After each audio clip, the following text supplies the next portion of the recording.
Hey, this is Jerry, and welcome to Old Man Yellen.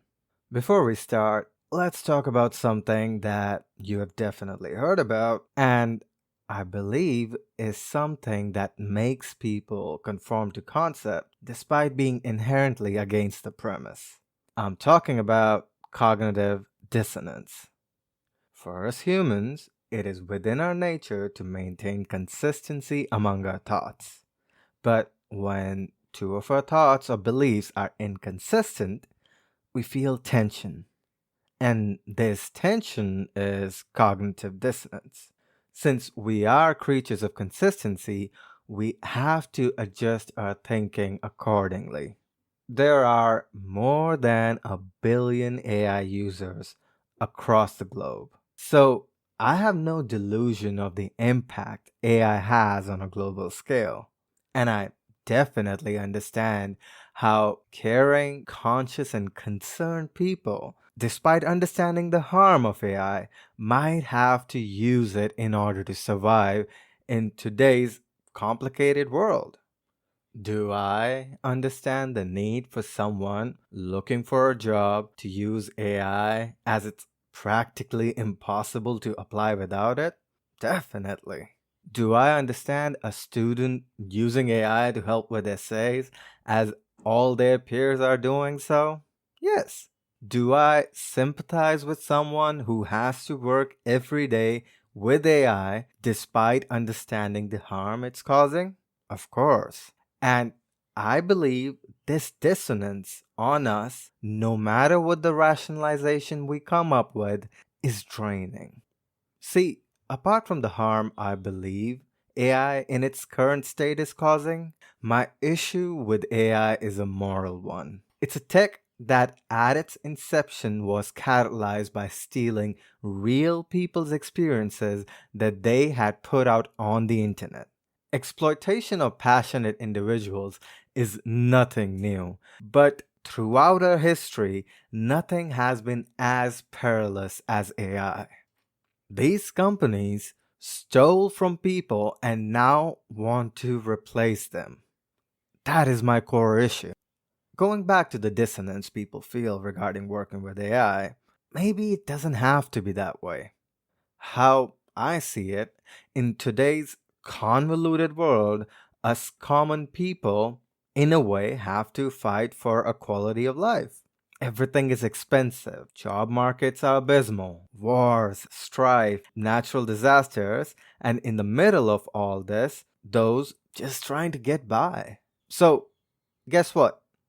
If the immediate benefit of using AI helps you survive, do it. We can be a part of something and strive to change it for the better. We can have the cake and eat it too, as during these tough times, this imaginary cake is all we have. I'm sure you all caught on. This is the answer to my own dissonance, my reasoning that helps me maintain consistency, and I hope it helps you too. My wish is not to alienate or vilify those on the other side, but to be understanding so we can come together to rectify the harm this tech is doing. If you would like to listen more about my opinion on AI, check out any of my other episodes. It was supposed to be about psychology, but right now it's all AI. Now, let's get on with the show, shall we? It's only been about 3 weeks since I talked about the AI bubble and the factors I believe correlate to it. But despite such a short time, there has been a flood of information that further undermines the practicality of this tech. With trillions of dollars of investment across the globe and the return on investment nowhere to be seen, my suspicion on the longevity of this never before seen levels of excess has deepened. Let's start with buyer's remorse. With ads like, she outworks everyone and she never asks for a raise. AI companies sold corporations a premise where they could get the bottom line and keep the profits. Generally, the impact of company policy takes time to exhibit the consequences, but Just like AI is quick at generating hallucinated nonsense, the repercussions have been quick to consolidate as well. Ford, after deploying AI across the entire industrial system, rehired experienced engineers after AI failed to deliver. The depressing thing about this story, though, is that despite losing apparent billions and having to rehire employees, their intention is still to have the said highly experienced and trained senior employees to impart their expertise to AI. They say it's for younger staff and AI, but that's bullshit. Are you telling me that one of the largest automotive companies in the world did not have staff to train young workers before? Of course not. Sadly, when it comes to generating shareholder value, these corporations do not learn. So I won't be surprised if people get fired again because AI knows everything now, and then rehired because apparently AI could not do everything. On a side note, can we acknowledge the abysmal state of employment right now? These are highly trained, experienced individuals that have to go to work day in and day out, knowing their training, as these companies would have it, there and possibly a generational employment replacement. And they cannot say no. It's a stressful time to be working in sectors affected with AI right now. Going back to it, Commonwealth Bank of Australia. Last year, they laid off dozens of their customer service staff to replace them with AI bots. But with frustrated customers and AI unable to do the job, they had to rehire. Must be nice to lose your company, money, and customers, take away people's livelihood, and just say, oh, we made an oopsie without any repercussions. IBM replaced its human resource department with AI. Hilarious, I know. But are stating their intention to increase entry level hiring across all business sectors. I'm certain everyone has awful impressions of customer service chatbots, but can you imagine having that thing as your HR rep? Applying for a PTO and you've been on there for the past 2 hours trying to get the bot to do the right thing. On top of that, if these human resource bots truly have the same authority, maybe you get a mark on your file for being on the phone instead of generating shareholder value. This shit's so dumb. Klarna, the pay your burrito in 4 installment guys, made a big splash in 2024 by replacing a big chunk of their customer service workers with AI, but had to reverse their decision because of subpar AI performance and lost money having to rehire and retrain staff. These instances follow a similar pattern: rushed moves by executives buying into the hype, people losing their livelihood, AI underperforming, followed by rehiring and a promise of better AI training, which will continue the same cycle. These are all decisions that directly harm the company and cost money, but I guess when you're at the top, everything is forgiven in the name of AI. Now, I'm sure you noticed while AI may have failed due to rushed implementation, but sensible usage can mitigate the damage. But that is if AI can be cost effective. During my research on costs, I found many sources underlining how the AI token spending is spiraling out of control. I talked about this in my last episode as well. With companies using up their yearly budgets in a couple of months, AI costs can get staggering. From an era of token maxing, companies now have to ration, use cheaper models, and find other ways to limit AI usage to keep the costs down. The issue with this approach is that since this is a prompt based tech, giving unrestricted access and then taking it away limits the effectiveness of finding ways to make it useful. Not to forget, the companies use multiple softwares for operations. With everything having an AI agent and the expenses associated with it, the cost issue will further accelerate. For an AI optimist, this cost conundrum might still feel manageable. But when you take into account that major AI companies use data from the token maxing days to approve investment into billion-dollar data centers and are filing for IPOs, well, cost is only going up. As they say, it's all about the money. Let's talk about IPOs first. Initial public offerings is when a company goes from private ownership to a public one. Companies go public overall to raise capital so they have more funds for initiative. And also, an important part is it allows executives and CEOs to do the most morally decrepit things, citing fiscal responsibility and shareholder value. Anthropic and OpenAI might not have much in terms of profits, but both of these companies are set to open at an valuation of close to $1 trillion. I'm not a genius, so I apologize for being unable to make sense of the math, but what I do know is with the financial pressure to perform in an open market, the cost of using large language models is going to go up.